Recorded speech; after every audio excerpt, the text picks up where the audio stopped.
Hey guys, it is Saint Sad 666 here.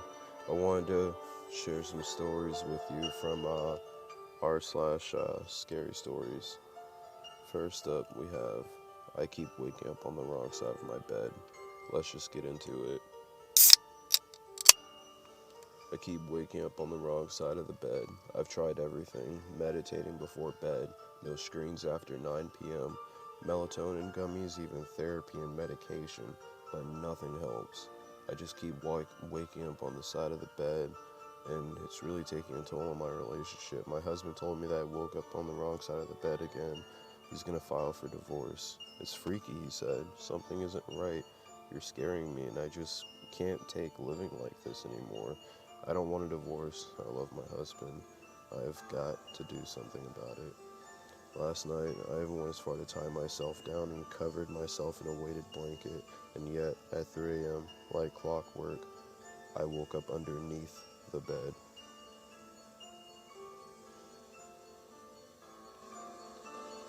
When fear becomes reality.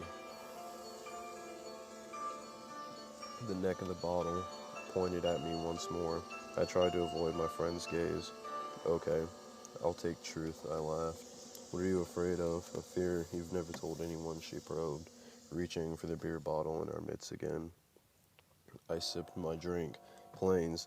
Think flying is scary and planes are huge and intimidating. I confessed until now I avoided flying on my holidays and always took the car or train to reach holiday destinations. Seriously, laughed my friend. I nodded. Always have. Do you actually know how many people have died in plane crashes? Oh no, not with me. Understandable.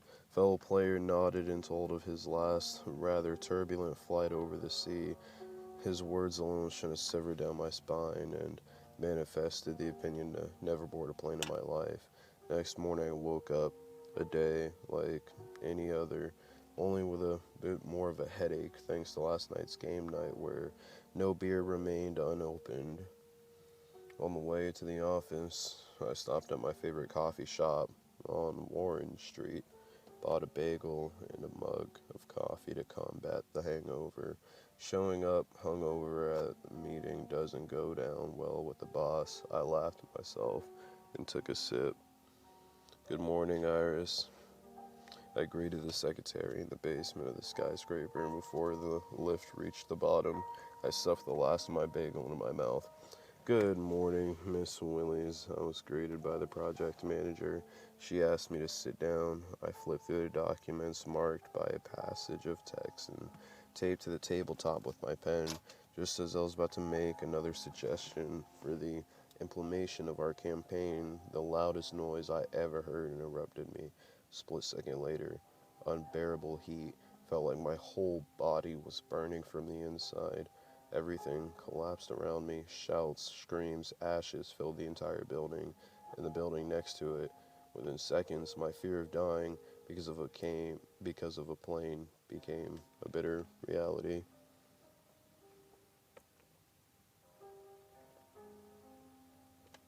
I almost died.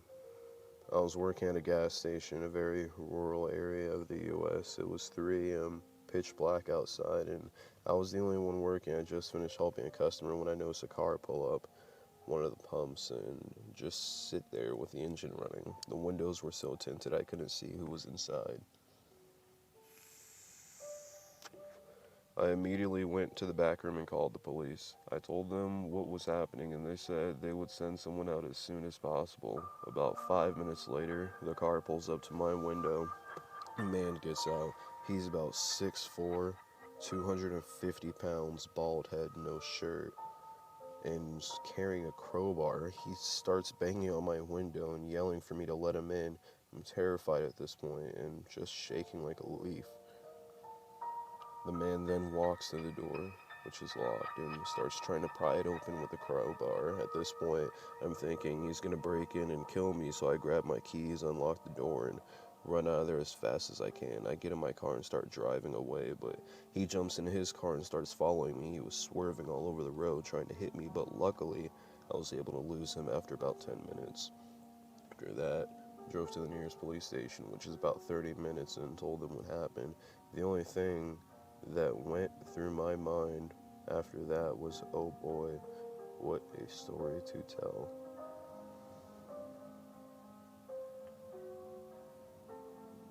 Rage in the Cage. The LOTSA Music Festival is in full swing, being the 10th anniversary. The organizers pulled out all the stops to make sure it would be a great event this year. 60 acts spread across 6 stages, a total of nearly 50,000 fans ready to enjoy a wide variety of musical tastes.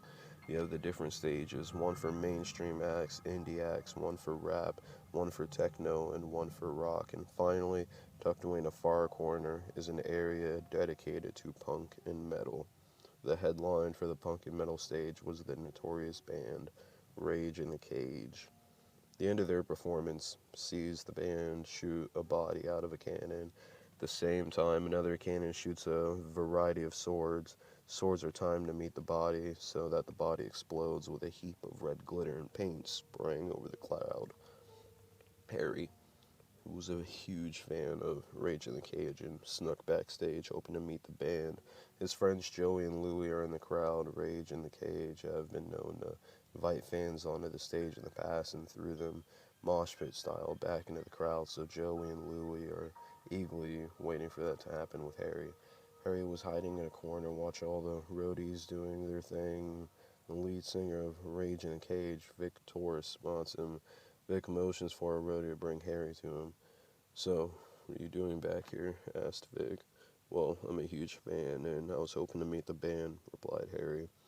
"Tell you what, Harry, when I was your age, I used to sneak backstage at concerts too to meet bands, so how about instead of meeting the band, you just want to be a part of the grand finale?"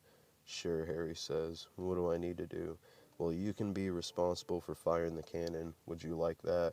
"Yeah, I'd love it, but first, have a drink. When the cannon goes off, you will need to be relaxed. It makes a loud sound." "Okay." Vic hands Harry a drink of some kind. After a few seconds, Harry finishes the drink, and a few seconds later, Harry's out cold. Vic turns to a roadie and says, "You know what to do." Roadie nods and dragged Harry away. It gets toward the end of the performance of Rage in the Cage, and the cannons come on stage. Joey and Louie are watching on and see the cannons with the body in it fire, and out comes Harry. The other cannon fires, and here comes the swords. Joey starts to feel nervous as the swords meet the body. The body explodes, and there is the glitter, but as the paint falls, Joey thinks to himself, "This seems more like blood to me." Homeschooled. I remember what school was like before I was homeschooled. I remember how my mommy would never let me stay home from school. She always made me wake up so early. I remember how the kids were mean sometimes, like Reagan said my backpack was stupid. I remember how I had to eat the stinky food because the lunch ladies gave me, and now my friend Avi's mommy always packed the yummy snacks. I remember how much I hated PE. They picked me last.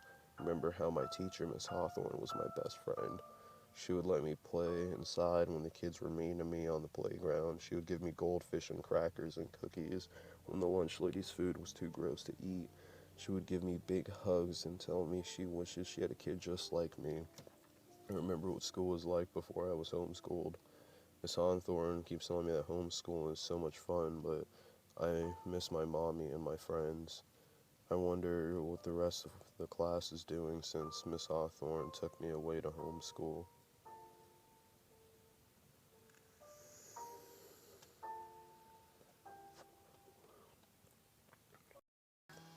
I hope you guys enjoyed that. If you would like more, just let me know down below and like the video.